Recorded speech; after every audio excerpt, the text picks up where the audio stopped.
வீரகேசரி பத்திரிகையினுடைய பிரதான தலைப்புச் செய்தி, அரசு அடக்குமுறைகளுக்கு அடிபடிய போவதில்லை. ஐதேகவின் 79வது சம்மேளனத்தில் ரணில் விக்ரமசிங்க சூளுரை. எதிர்க்கட்சிகளின் ஒன்றிணைந்த பயணம் எதிர்கால அரசியலிலும் தொடர வேண்டும் எனவும் வலியுறுத்தி என்பதாக அந்த செய்தி இன்றைய தினம் வீரகேசரி பத்திரிகையினுடைய பிரதான தலைப்புச் செய்தியாக இடம்பெடுத்திருப்பதை நாங்கள் காணலாம். நாட்டில் பல கட்சி ஜனநாயக முறைமையை முற்றாக ஒழிப்பதற்கு எதிர்க்கட்சிகளை முடக்குவதற்கும் அரசாங்கம் முயற்சிக்கிறது. அரசாங்கத்தின் இந்த முயற்சியை எதிர்த்து அனைவரும் ஒருமித்து குரல் கொடுக்க வேண்டும். என்னை கைது செய்த போது ஏற்பட்ட இந்த ஒற்றுமை இந்த மேடையோடு நின்றுவிடக் கூடாது.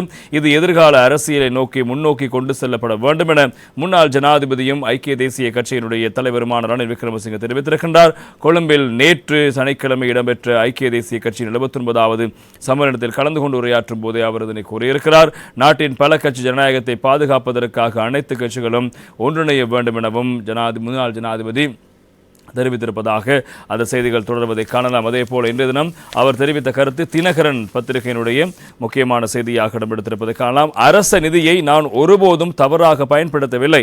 UNP 79வது ஆண்டு விழாவில் அதன் தலைவர் ரணில் விக்ரமசிங்க உரை என்பதாக இன்றைய தினம் தினகரன் பத்திரிகையிலும் தொடர்பான செய்திகள் முக்கியமாக இடம்பெடுத்திருப்பதை நாங்கள் காணக்கூடியதாக இருக்கிறது. அவர் தெரிவித்த அந்த கருத்துக்களை பார்க்கலாம். நான் பதவியில் இருந்த காலத்தில் எனது மனைவியான பேராசிரியர் மைத்ரி விக்ரமசிங்கவின் பட்டமளிப்பு விழாவில் கலந்து கொள்வதற்காக லண்டனுக்கு தனிப்பட்ட விஜயம் செய்வதற்காக அரசு நிதியை தவறாக பயன்படுத்தியதாக என் மீது குற்றம் சாட்டப்பட்டது. ஆனால் எனது லண்டன் விஜயம் உத்தியோகபூர்வமானது என முன்னாள் ஜனாதிபதி ரணில் விக்ரமசிங்க தெரிவித்திருக்கிறார்.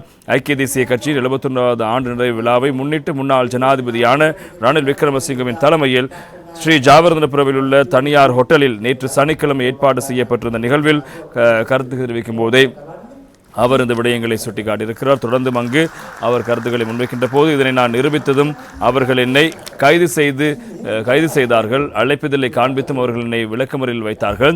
ஆனால் எனக்காக அனைத்து கட்சிகளும் அரசியல்வாதிகளும் மக்களும் ஒன்றிணைந்தார்கள். எனக்கு துணையாக இருந்த அனைவருக்கும் நன்றி என ரணில் விக்ரமசிங்க தெரிவித்தார். இலங்கை என்பது நீண்ட காலமாக ஜனநாயகத்தின் வழியில் பயணிக்கும் நாடு. செல்வந்த வர்க்கம் மாத்திரமல்ல சாதாரண மக்களும் ஜனாதிபதியாக முடியும். அப்படித்தான் ரணசிங்க பிரேமதாச, மைத்திரிபால சிறிசேன மற்றும் அன்ருகுமார் திசாநாயக்க ஆகியோர் ஜனாதிபதிகளாக தெரிவாகினர் என ஐக்கிய தேசிய கட்சியின் தலைவர் முன்னாள் ஜனாதிபதி ரணில் விக்ரமசிங்க அவர்கள் நேற்றைய இந்த உரையின் போது தெரிவித்த கருத்துக்களும் முக்கியமாக இருப்பது நாங்கள் காணலாம்.